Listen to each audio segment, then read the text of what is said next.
सो आज हम बात करने जा रहे हैं शोल्डर जॉइंट के ऊपर। शोल्डर जॉइंट एक बहुत ही इंपॉर्टेंट जॉइंट है अपर लिम्ब के लिए। और आइए इसे शुरू करते हैं, और अगर अभी तक सब्सक्राइब ना किया हो तो सब्सक्राइब जरूर कर दें। सबसे पहले शोल्डर जॉइंट। तो शोल्डर जॉइंट एक कॉम्प्लेक्स होता है। शोल्डर जॉइंट कॉम्प्लेक्स में 4 मेन जॉइंट्स मिलते हैं, जिसमें से हम शोल्डर जॉइंट में ग्लिनोह्यूमरल जॉइंट को पढ़ते हैं, क्योंकि वो ऐसे सबसे प्रोमिनेंट माना जाता है। जो कॉम्प्लेक्स में जॉइंट्स हैं वो है ग्लिनोह्यूमरल, एक्रोमियोक्लेविकुलर, स्टर्नोक्लेविकुलर और स्कैपुलोथोरेसिक। आप इनके नाम को तोड़ेंगे तो आपको समझ में आ जाएगा कौन किससे अटैच्ड है। आप यहाँ पे देख सकते हैं, दो जैसे बताए हैं, ग्लिनोह्यूमरल और हमारा एक्रोमियोक्लेविकुलर। अभी हम मेन फोकस ग्लिनोह्यूमरल जॉइंट पे करेंगे।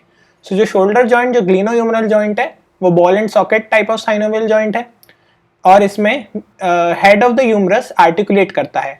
अब आपको पता होना चाहिए कि जो ग्लेनोइड कैविटी है वो यूजुअली काफी शैलो होती है। तो शैलो होगी तो फिर कैसे आर्टिकुलेट हो रहा है? बिकॉज ग्लेनोइड लैब्रम एक फाइब्रो कार्टिलेजिनस रिंग है, वो उसकी डीपनिंग कराती है। आप इस डायग्राम में देख सकते हैं ग्लेनोइड लैब्रम, ये यहाँ पे किस तरह से इसकी डीपनिंग कराएगी, क्योंकि ग्लेनोइड कैविटी काफी शैलो है। बेसिकली अब हम बात करेंगे लिगामेंट्स ऑफ शोल्डर जॉइंट। तो लिगामेंट्स, आपको मेन लिगामेंट्स 4 याद रखना है, उसके बाद हम एक्सेसरी लिगामेंट्स देखेंगे। मेन लिगामेंट में है सबसे important capsular ligament, joint capsule. अब इसमें आपको विजुअलाइज करते हुए चलना है कि किस प्रकार से हम जॉइंट कैप्सूल बना सकते हैं इस जॉइंट के अराउंड। अगर आप देखें कैप्सूला, जो जॉइंट कैप्सूल है, उसमें हम बेसिकली अटैचमेंट्स देखेंगे, मीडियल अटैचमेंट और लेटरल अटैचमेंट। आपको दिमाग में इमेज रखनी है। आपको पता चलेगा कि जो मीडियल अटैचमेंट है वो मार्जिन ऑफ ग्लेनोइड कैविटी है, और ग्लेनोइड लैब्रम को कवर करते हुए लॉन्ग हेड ऑफ बाइसेप्स को एनक्लोज कर लेता है। ये हम जब बाइसेप्स और ऐसे कई इंपॉर्टेंट मसल्स देखेंगे तो आपको और क्लियर होगा। और lateral attachments basically anatomical neck of humerus पे होता है, बट इंफीरियरली एक्सटेंड करके सर्जिकल नेक ऑफ ह्यूमरस पर भी जाता है। इस डायग्राम में यदि आप थोड़ा सा विजुअलाइज करने की कोशिश करेंगे तो आपको समझ में आएगा आर्टिकुलरिस कैप्सुला। अब इसमें हम देखते हैं दूसरा लिगामेंट, जो है ग्लिनोह्यूमरल लिगामेंट्स। तो ग्लिनोह्यूमरल लिगामेंट, अगेन आप वर्ड्स को तोड़ तोड़ के समझने की कोशिश कीजिए कहाँ पे अटैच होंगे। और इसमें बेसिकली एंटीरियर, जो हमारा कैप्सूल है उसके एंटीरियर पार्ट में 3 थिकनिंग्स होती हैं, उन्हीं के नाम पे ग्लिनोह्यूमरल लिगामेंट है, सुपीरियर, मिडिल और इंफीरियर। और अब इसमें यहाँ पे क्लिनिकल कोरिलेशन है कि अगर सुपीरियर और मिडिल ग्लिनोह्यूमरल लिगामेंट में डिफेक्ट होता है तो anterior dislocation off shoulder joint कहा जाता है। अब अगला लिगामेंट पे बात करते हैं। यहाँ पे आपको बस बेसिकली नाम याद रखना है, कोरेको ह्यूमरल लिगामेंट और ट्रांसवर्स ह्यूमरल लिगामेंट। आप यहाँ पे देख सकते हैं ट्रांसवर्स ह्यूमरल लिगामेंट और इसका इंपॉर्टेंट सिग्निफिकेंस। क्या सिग्निफिकेंस है? Basically transverse humerus ligament groove जो है उसको कैनाल में कन्वर्ट कर देगा, एंड देन इसके through there will be the passage of tendon of long head of biceps, and that will be surrounded by synovial sheath. ये आपके लिगामेंट्स हो गए 4 मेन लिगामेंट्स के बाद जो आपको यहाँ दिख रहे हैं ये एक्सेसरी लिगामेंट्स हैं। इसमें हम एक्सेसरी लिगामेंट्स में कोरेको एक्रोमियल लिगामेंट पढ़ेंगे।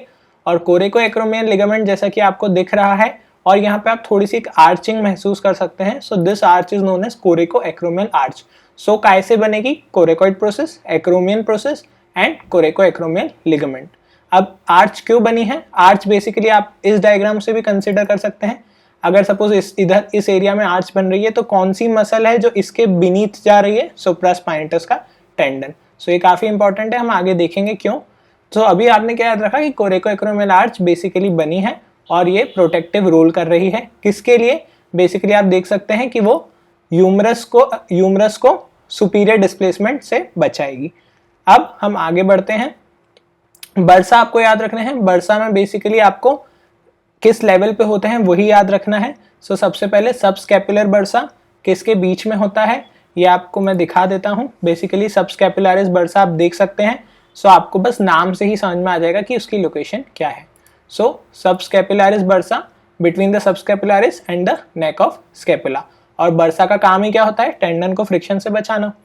फिर सब एक्रोमियल बर्सा। सब एक्रोमियल बर्सा में भी यदि आप डायग्राम को थोड़ा समझेंगे आपको लगेगा कि सब एक्रोमियल बर्सा के जो रिलेशन है वो बिल्कुल सही है। कोरेको एक्रोमियल लिगामेंट अबव में रहेगा और सुप्रास्पाइनेटस टेंडन अभी हमने देखा नीचे आएगा, बिलो। और ये लार्जेस्ट साइनोवियल बर्सा होता है बॉडी का।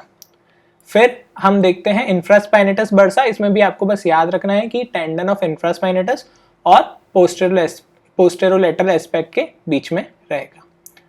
अब हम आगे बढ़ते हैं रिलेशंस में। तो अगर आप अब ये सब पढ़ के आप रिलेशंस देखेंगे तो काफी इजी हो जाएगा। आप मेरे साथ याद करते चलिए। सुपीरियरली कोरेकोएक्रोमियल आर्च बिल्कुल हमने ऊपर देखा था, सब एक्रोमियल बर्सा बिल्कुल देखा था, सुप्रास्पिनेटस हमने देखा इसके नीचे मसल रहती है, और डेल्टोइड काफी वास्ट मसल है। तो आपकी वो तीनों जगह आएगी, सुपीरियरली, एंटीरियरली, पोस्टीरियरली। फिर इंफीरियर रिलेशन आपको याद हो जाएंगे। आप मसल का याद रखिए, लॉन्ग हेड आएगा ट्राइसेप्स का, axillary nerve, posterior circumflex humeral vessels, बिल्कुल सही है। आप इनका कोर्स देखेंगे तो आपको समझ में आएगा, हम भी कवर करेंगे। एंटीरियरली सबस्कैपुलरिस और subscapular bursa, coracobrachialis, short head biceps, ये आप विजुअलाइज करिए जो डायग्राम्स दिखाए हैं तो उसमें बिल्कुल दिख कर आएगा।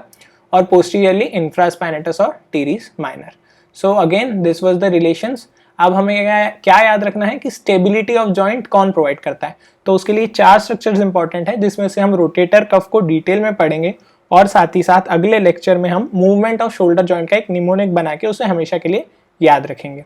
सो ये शॉर्ट वीडियो था आपको बताने के लिए कि आपको शोल्डर जॉइंट में क्या क्या चीज़ें पता होना चाहिए।